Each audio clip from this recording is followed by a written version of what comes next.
How's everybody's night going? We're probably going to talk about some news here. Um, Regarding the New Zealand mosque shooting.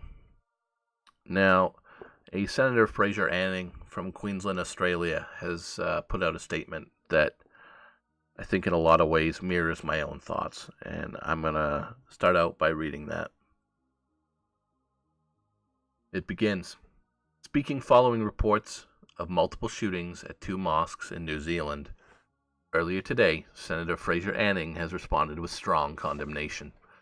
I am utterly opposed to any form of violence within our community, and I totally condemn the actions of the gunmen, he said. However, whilst this kind of violent vigilantism can never be justified, what it highlights is the growing fear within our community, both in Australia and New Zealand, of the increasing Muslim presence. As always, left-wing politicians and the media will rush to claim that the causes of today's shootings lie with gun laws or those who hold nationalist views, but this is all cliched nonsense. The real cause of bloodshed on New Zealand streets today is the immigration program which allowed Muslim fanatics to migrate to New Zealand in the first place. Let us be clear, while Muslims may have been the victims today, usually they are the perpetrators. Worldwide, Muslims are killing people in the name of their faith on an industrial scale. The entire religion of Islam is simply the violent ideology of a 6th century despot masquerading as a religious leader, which justifies endless war against anyone who opposes it and calls for the murder of unbelievers and apostates. The truth is that Islam is not like any other faith. It is the religious equivalent of fascism. And just because the followers of this savage belief were not the killers in this instance does not make them blameless. As we read in Matthew 26:52, all they that take the sword shall perish by the sword, and those who follow a violent religion that calls on them to murder us cannot be too surprised when someone takes them at their word and responds in kind, Senator Anning concluded. Those are some pretty strong words by a politician. Now, politicians generally in this kind of a situation, you'll find them all too eager to virtue signal. The Justin Trudeau's of Canada, as I like to call it, because People's Socialist Republic of Canada is just too long to slip off your tongue. This guy took the opposite approach and went along with something that occurred to me while I was sitting there digesting the video after I'd watched it last night. Now I have the whole video. I went through the whole video.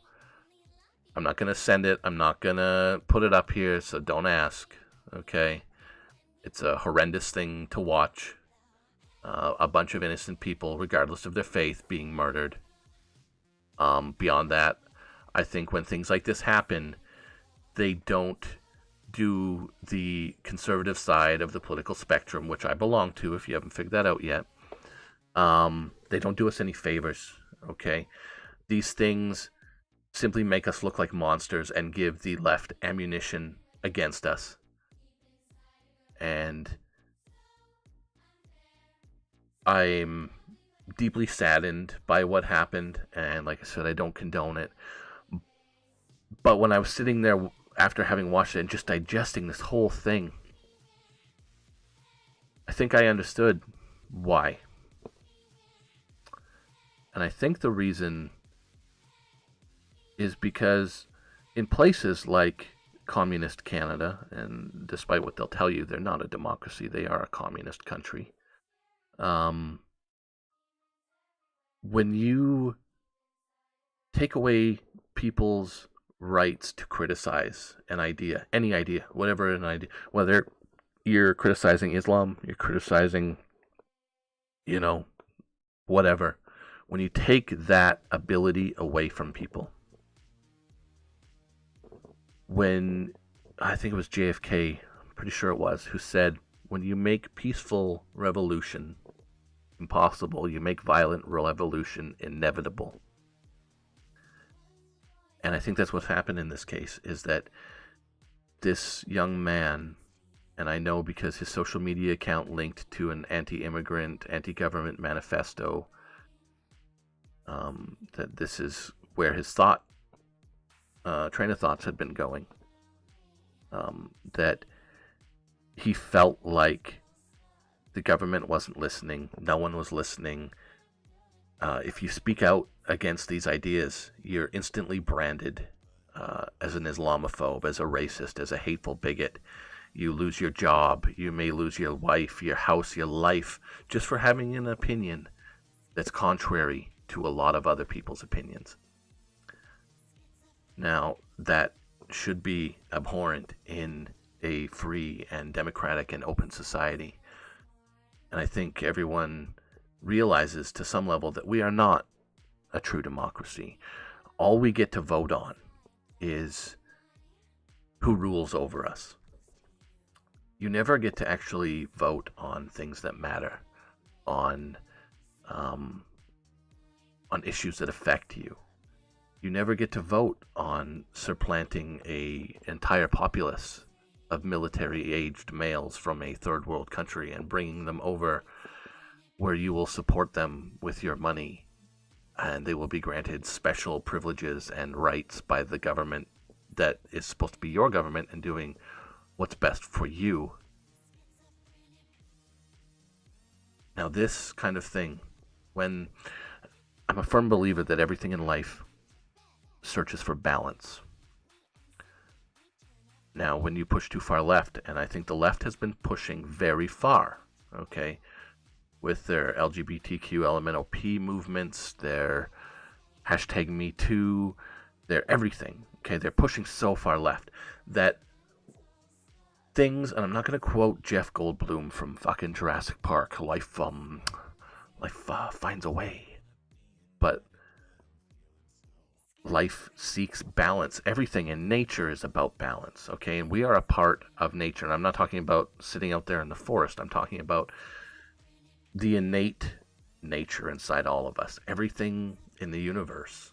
We see this with energy. We see this with biology. Everything seeks balance. Now, when you have people on the left like Antifa, I would call them extreme left, okay? And they've committed acts of violence. They tried to blow up a place, things like that. Those are terrorists. So inevitably, okay, you will have right side extremism. And this is right side extremism. Likely. Now, we aren't in this guy's head, but I think we can all kind of extrapolate based on circumstance. Like usually when things like this happen, we extrapolate that it was probably a Muslim attack. Now, by virtue of the fact that it happened at a mosque, we can pretty much figure it wasn't, although my first thoughts were, I wonder if it's a rival faction, but it was a white guy, and I saw that in the video. And I think that this is just an inevitability. This has been an inevitability since these pro-immigrant programs happened. When kids are getting blown up in the UK at concerts, when rape gangs are roving Europe, when they're holding young girls hostage in a Canadian elementary school by choking them with a chain, these things are bound to happen. You're granting a section of the populace who is foreign special privileges, special rights, giving them superior rights, giving them money. You're going to make them a target, okay? If you had just said, okay, you can come here, but you're on your own dime and it's up to you to make it or not, well, maybe things like this wouldn't happen. I don't know. I've got a lot of mixed feelings. I just finished watching this video, and it was shocking. It really was. It seemed surreal. It seemed like this can't be a thing. It looked, I don't know if he'd mounted a GoPro to wherever, his chest or something, but it looked like I was watching a video game.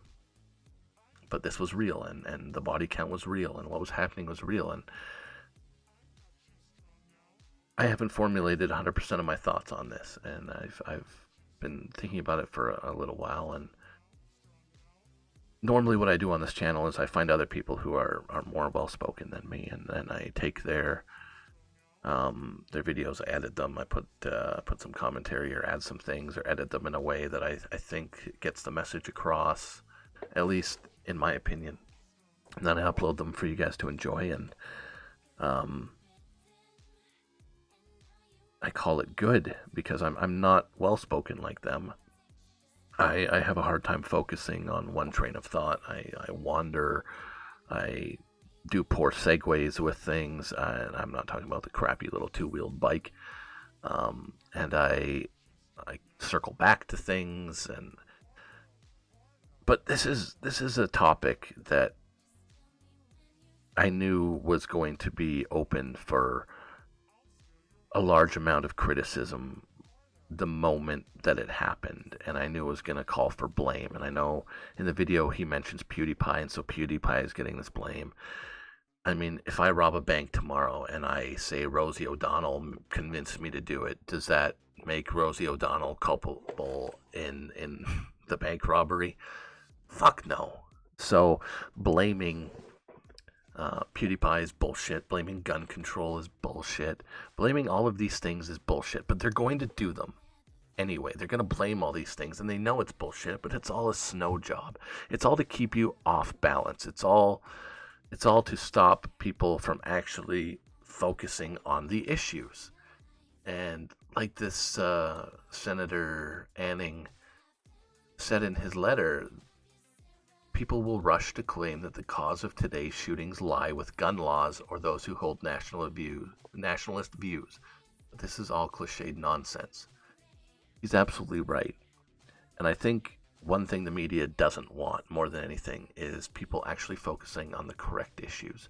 If we all got together and focused on the right issues, I think a lot of things would change for the better.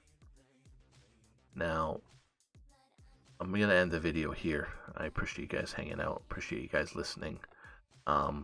Throw me a like. Throw me a dislike if you disliked my video. Don't throw me a dislike because you disliked the topic. Okay, that's bullshit. But if you don't like me, you don't like my video or whatever, throw me a dislike, and that's fine. But do me a favor if you do throw a dislike my way. Do me a favor and leave a comment as to why. I didn't like this video. I didn't like you because I'm a small channel. I'm growing. But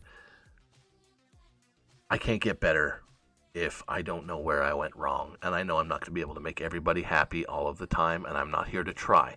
But I'm all for constructive criticism. So by all means, throw some of that my way, and I will read it. I promise not to flame you. I promise not to do anything like that. Not a problem. If you like my video, throw me a comment too. Let me know what you liked about it and what you'd like to see more of. And maybe in my next video, if I do make a next video, like I said, I'm not really into making videos like this. But let me know what you liked, and I'll try and focus more on that next time if there is a next time. If you want there to be a next time, let me know, and I'll do my best to make there next time. I'll cut it off there. I appreciate you guys. I appreciate everyone who's been a part of my channel as it grows. I appreciate some of the messages I've gotten, just talking about different things, and heads up. That's where I found out about this last night when it was had just finished occurring. Thanks, guys. You have a great night, and I hope to hear from you soon.